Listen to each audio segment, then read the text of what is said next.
வணக்கம். என் பேர் மணிகண்டன். நான் சென்னையில இருக்கிறேன். நான் பார்த்தீங்கன்னா, கடந்த சில வருடங்களாகவே நான் ஆ வயிற்று சம்மந்தமான, செரிமானம் சம்மந்தமான பிரச்சனையில ரொம்ப ஆ இருந்தேன். ட்ரீட்மெண்ட்லாம் கொஞ்சம் எடுத்தேன் வேற வேற இதில. எல்லாமே கொஞ்ச நாள் சரியாவும், மறுபடியும் வரும், சரியாகும். அதேமாரி திரும்ப வரும். அது எதனா ஒரு இதில கொஞ்சம் பயம் அதிகமாகும். இதெல்லாம் சம்மந்தப்பட்டு தான் நான் பிரகாஷ் சார தொடர்பு கொண்டு பேசினேன். அவரு கிட்ட பேசும்போது ஸ்டார்ட்டிங் எனக்கு ஒரு 1 ஹவர் டைம் ஸ்பெண்ட் பண்ணி ஃபோன்ல பேசுனாங்க. அதிலேயே மேக்ஸிமம் பாதி கியூர் ஆன மாரி தான் இருந்தது.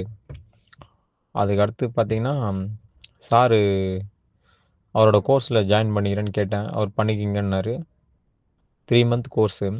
அந்த 3 மந்த் கோர்ஸ்ல உணவு சம்மந்தமா எப்படி எப்படி எந்தெந்த உணவு நமக்கு பொருந்துற உணவு, பொருந்தாத உணவு அது சம்மந்தமாவும், ப்ளஸ் நம்ம எப்படி ஒரு உணவ உட்கொள்ளணும், அ அப்படின்றதையும் எனக்கு தெளிவுபடுத்தினாரு. ஆம், பசி எடுத்த பிறகு உணவு உண்ணணும். 2வது அந்த உணவ கூழ் மாரி அரைத்து உண்ணணும்.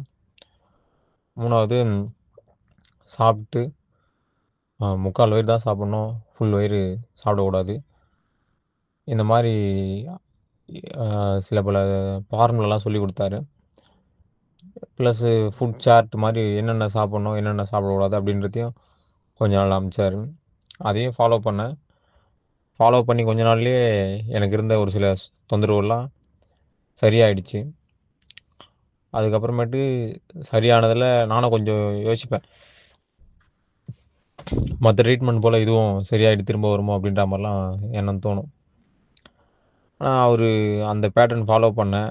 அவர் சொல்ற பேட்டர்ன நான் எப்போ ஆ மாத்துறோமோ, ஒரு எல்லா சூழ்நிலையும், எல்லா இடத்துலயும் அதே ஒரே மாரி பேட்டர்ன் ஃபாலோ பண்ண முடியல. ஒரு சில நாட்கள்ல அது தவறுற மாரி வருது. அந்த மாரி டைம்லலாம் நமக்கு அந்த தொந்தரவு இருக்கு. ஸோ, அதுக்கப்புறமேட்டு தான் நம்ம முழுசா புரிஞ்சுக்கிற தன்மை வருது நமக்கு. ஆ இப்ப நான் நல்லாவே இருக்கேன். நல்லா ஆரோக்கியமா இருக்கேன். ம். அதுக்கப்புறமேட்டு மனசுலருந்து மனசோட கழிவுகள்லாம் எப்படி போணும்? நமக்கு நோய் உண்டாகுதுன்னா, அந்த நோயோட அடிப்படை அ காரணம் என்ன? அது எங்கேருந்து தொடங்குது? அப்படின்றத பத்தி புரிதல் பத்தி கிளாஸ் எடுத்தாங்க. அதில ஒரு 4 கிளாஸ் அட்டெண்ட் பண்ணியிருப்பேன்.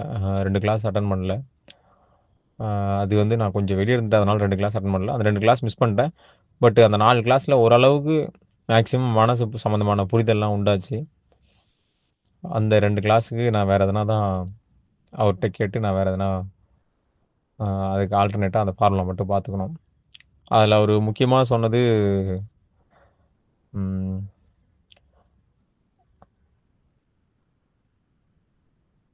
ஒரு ஒரு ஒரு முக்கியமான ஒரு ஃபார்முலா சொன்னாரு. அது எனக்கு ரொம்ப புடிச்சிருந்தது. அதுதான் நான் ஃபாலோ பண்ணணும்னு நெனச்சிருந்தேன். ரெஸ்பாண்ட் நெவர் ரியாக்ட்ன்னு சொல்லிட்டு ஒரு ஒரு ஃபார்முலா ஒண்ணு சொன்னாரு. அது அது மட்டும் தான் எனக்கு ரொம்ப அந்த வேர்டும் சரி, அந்த ஒரு ஃபார்முலாவும் அது மட்டும் தான் எனக்கு ஆழ் மனதில இன்னும் நல்லா பதிஞ்சிருக்கு. மத்த எல்லாமே அவர் மனசு சம்மந்தப்பட்டு சொன்னது எல்லாமே கொஞ்சம் நல்லா வந்தது. ரொம்ப நன்றி பிரகாஷ் சார்.